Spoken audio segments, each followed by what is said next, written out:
BBC Boxing. So when this news first came out about Big Baby Miller being tested positive for performance enhancing drugs, I went straight to my brother and I said, "Oh, guess what?" I said, Baby Miller. He goes, "Yeah, he's been banned." And he went to me, "What, again?"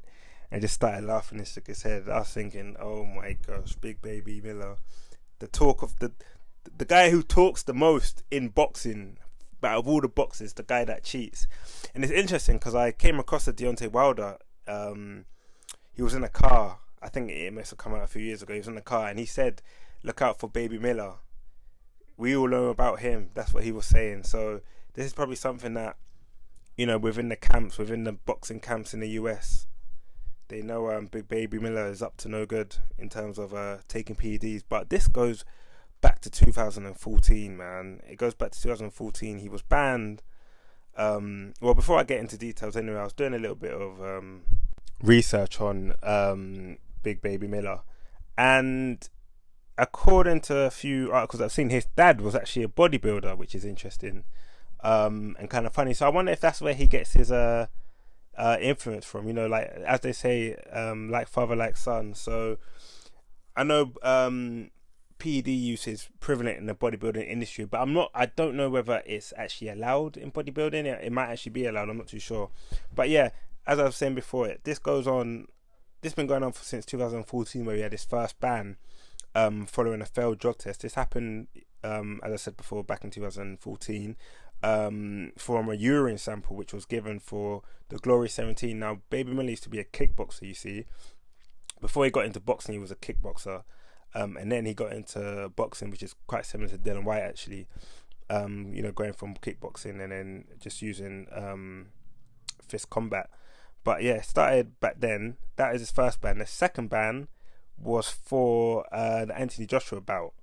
Now, this one he was talking the most as well. He was trying to accuse AJ of being the one on PEDs. He was saying, it's been rumoured that you're on PEDs. He ended up getting caught and getting banned. I mean, you have your chance at a world title, man. You have a chance for all the belts, plus all the money as well.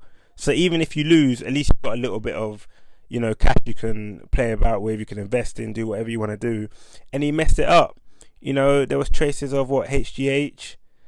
And I think he failed the A and B sample. Well, usually, I think I heard an interview that Eddie Hearn said, usually when you fail the A sample, it's most likely you're going to fail the B sample as well. It's very, very rare. Apart from the Dylan White occasion, I think it's quite rare that if someone fails the A sample, you pass the B sample.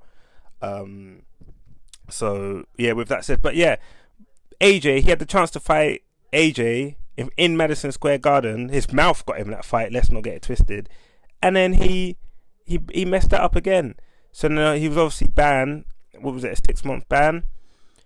And then he was scheduled to headline a fight against Jerry Forrest on July 9th. So this was going to be in Las Vegas, commissioned by the Nevada State. And then yet again, he's tested positive for PED. So his comeback has been cancelled. You know what I think about all of this? I think he should be banned from the sport of boxing. He needs to be banned from the sport of boxing. This guy is going to hurt someone. His intention, that AJ fight, his intention was to kill AJ, I think. Because from what I remember, one of the drugs that Baby Miller was using had been injected. So he knew exactly what he was doing.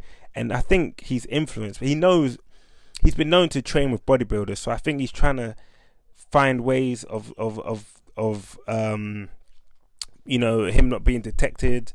He's getting I guess he's getting expertise advice from specific individuals. I don't really know, but he's got to go. He's got to be banned from boxing. Listen, people can die in the ring, you know what I mean, and we've seen some tragic events last year, or was it early this year? But we've seen some tragic events, and to be taking drugs and your intention is to kill the person. Listen, you can't be having those people in boxing. You know what I mean? People. There was one part. I think Margaret Thatcher tried to ban boxing because it was too brutal. Like, people end up being in wheelchairs and stuff. And then, you're seeing this. Trying to think about all the boxers that might have not even been caught and have been in a ring and got away with it. You know what I mean? So listen, Baby Miller's got to go, man. He's got to go. And it's not like he's got an impressive record anyway. Like I saw his box rec. You know, he had a couple wins against Marius Wack, TKO. To be fair, I guess he was building his way up, so maybe I'm being a little bit harsh there. But listen, Baby Miller, he's got to go. He's got to go, man. When I saw the news, I saw this initially on Twitter from Mike Koppenberg. I think he works for The Athletic. And then, you know, The Athletic, their sources are pretty credible. Like, this isn't like a newspaper like the Daily Mail or something. Or I don't know the equivalent of the Daily Mail in America, but you know what I'm trying to say. Like, this was legit, and I thought, oh my days, 3 PEDs before, and then you're going to do it again. This guy has no intention of, you know, wanting to be a good boxer. He's obviously has doubts in his ability, that's why he's doing it. Or maybe in his fitness, he's questioning himself. And you know, someone's going to get hurt. So in my opinion, he's got to go. What do you guys think? What do you think? Do you think it should be a year ban? Or a 3-year ban? Or should he be banned for life? I'm banned for life for this one. But some people might... you know, beg to differ. Some people have different opinions. CBC, I'm out.